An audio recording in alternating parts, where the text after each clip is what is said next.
The dark coldness swept over Final's body, but she didn't feel it. Her phone floated before her eyes, wrapped in a haze of white. Red lights blinked in her peripheral vision, burning the late hour into the darkness. Her bed was soft but small, and the apartment was not much larger than it.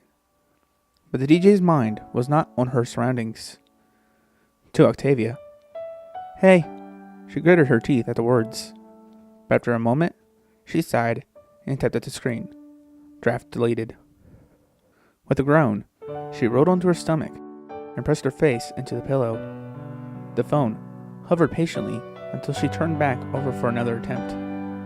To Octavia. "What's up?"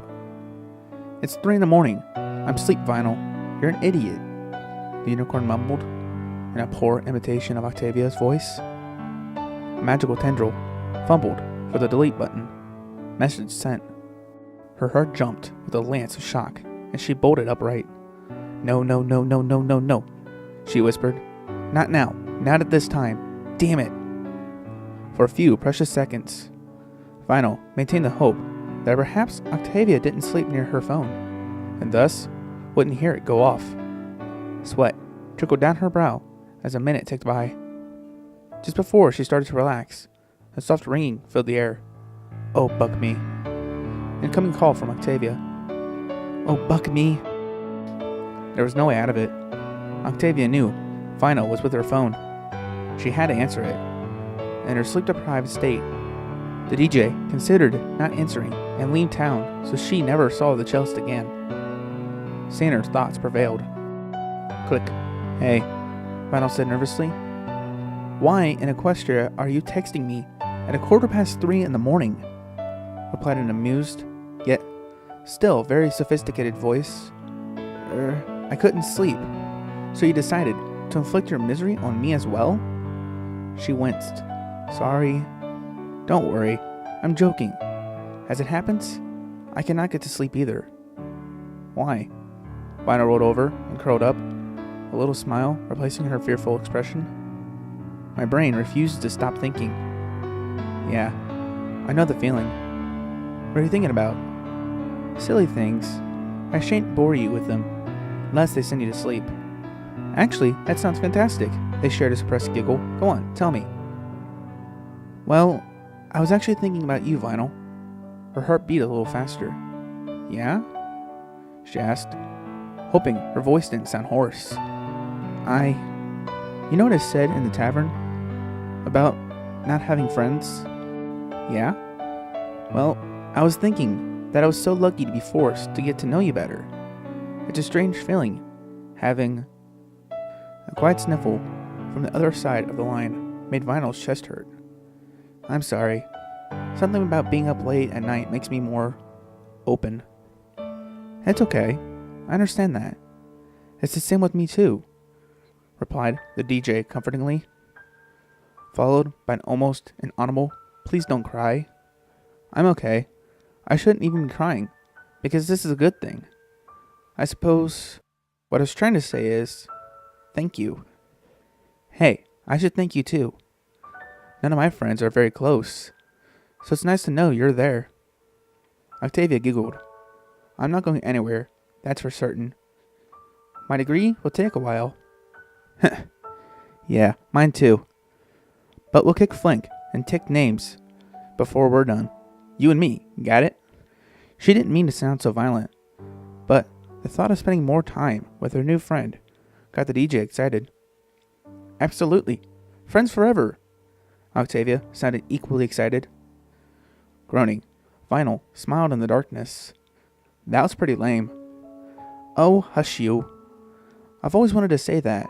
Now you say it too, so it's official." After a moment of silence, the unicorn swallowed her pride. "Friends forever." "You wouldn't know how to mix a sub bass if your life depended on it," screamed Vinyl. "And you wouldn't be able to tune a custom cello to orchestral standards with any degree of competence," Octavia shot back. Psyche scratched his chin with interest. "You know, I really thought you two would be fast friends. Maybe I'm losing my touch." For a moment, the pair felt slightly guilty at making the tutor doubt himself. Or maybe you need to hang out a couple more times. The guilt vanished quickly. I think that violates my right as a citizen of Equestria, namely, the prohibition of cruel and unusual punishment. Vinyl made a mental note to compliment that particular insult after class. Oh yeah? Well, you were so busy talking about yourself at the bar that I could have left and you wouldn't have noticed. It was an average comeback, and Vinyl felt her will to continue the charade weakening. Thankfully, Psych finally decided to end it himself. Alright, settle down you two. A chorus of disappointed groans echoed from the rest of the class. An exchange of bits implied some sort of gambling had taken place. Let's get back on track. I've already gone over your coursework today, but we still have half an hour before this class technically ends. So, how about we have some suggestions about what our favorite pair does this week? Bonbon raised her hoof in the air with a smirk. How about a candlelit dinner? She giggled, with the green mare beside her, who had a lyre on her flank. Some of the other ponies also chuckled, apparently aware of a joke Vinyl couldn't see. Octavia glared at Bonbon, hoping the red in her cheeks would pass as fury.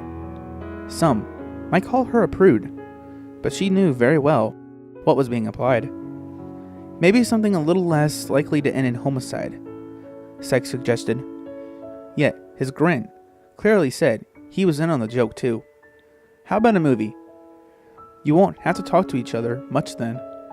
Vinyl was careful not to agree too quickly, instead scowling at the tutor for a few seconds before nodding slowly. Whatever. At least in the dark theater, I won't have to look at her face. That's the spirit. And you, Octavia? The cellist sighed, as if the mere thought of going to a movie with the unicorn was exhausting. Very well, if you insist on continuing this silly exercise, but Vinyl has to pay. Snorting back a harsh laugh, the green unicorn beside Bonbon whispered to her loudly, Well, it is customary for the stallion to pay for his mare. There was a moment's pause before the students erupted into rowdy laughter, hooting and whistling at the beet red targets of the joke. For once, Psych didn't join them. Lyra, that was uncalled for. I like a good one-liner as much as any pony, but let's try and tone it down a bit, okay? Sorry, Chief, she said, snapping off a salute and eliciting more giggles from Bonbon. Alright, class. Make like a twinner and wrap it up. I'm sure you all have classes to go to. As they shuffled out into the sunlight, the DJ resisted the urge to walk next to Octavia too eagerly, managing a sort of irritated trudge that the gray mare matched with a more dignified equivalent. Only when they reached the safety of the busy court did they let acts slip slightly. Their classmates had dispersed to attend to their own lives, and no pony gave the pair a second look. You really gave me a run for my bits with that cruel and unusual punishment line, remarked the grinning DJ. Yes, I'm quite proud of that one. I actually thought it up during a history lecture, when we were talking about the ancient treaties that govern the rules of war. Octavia blew a strand of hair out of her eyes and glanced at Vinyl. The unicorn was looking around the court, unaware she was being watched. Her electric blue mane with cyan highlights seemed so unruly that it suited her perfectly, like a mixture of fun and beauty. The cellist almost envied her. You know, that actually sounds pretty cool. Maybe I should ditch one of my classes and take that instead. For every interesting ancient warfare document we study, there are 1,000 boring political declarations. You'd be bored out of your mind, sweetie. Vinyl stopped walking and looked at the gray mare. Sweetie? She repeated, raising an eyebrow. Are we not allowed to do nicknames yet? Sorry, I'm not really good at this. Octavia shifted her hooves nervously. Well, Sweetie isn't really a nickname. That's more of a... She coughed and continued in a lower voice. Pet name. Oh, the sight of blood rushing quickly into the child's cheeks made Vinyl chuckle. In an effort to lessen the embarrassment for her friend. She resumed walking normally, flicking her tail to indicate Octavia should follow. You want me to pretend that didn't happen? Yes, please. No worries. Besides, nicknames are never just chosen. They're made. Just call me Vinyl for now, though, okay? Okay. So, she cleared her throat to get back on topic. Why don't you leave one of your classes then? Your company might actually make the lectures bearable. Well, I don't really have any I can afford to lose. I mean, musical theory is off the table for obvious reasons, and I really like drawing so far. The absence of our third class only drew more attention to it. Why not drop psychology? I've seen you in class when we aren't arguing, and you always look bored. Well, because... Vinyl trailed off mumbling. Pardon? Because it gives us a reason to hang out. She quickly finished, flushing as she looked away to scan the groups of ponies scattered in the court for any observers. I like spending time with you as well, Vinyl. A mutual smile passed between them as the DJ turned back. It soon became apparent that each pony was trying to lead the other in a different direction. Octavia? Don't you want to go to the food court? My history tutorial starts in a few minutes. I thought you were walking me there. Vinyl chuckled. Oh yeah, my bad. Where is it again? Sighing, the cellist turned and led the way. There were two main reasons why Vinyl didn't hang around after Octavia joined her class. One, it would be awkward, as Hay of the Grandmere looked out the window and saw her waiting. And two, she totally had her own stuff to take care of. She wasn't so lonely as she needed to hang around waiting for her friend to finish school. The DJ had her own friends and activities to do. Yep. Half an hour later, her friends and activities stared back up at her from the bottom of a mug. The University Tavern wasn't as run down as her usual bars, but it was definitely showing its age. A plaque above the door helpfully informed her that this was one of the first buildings erected when the university was being built.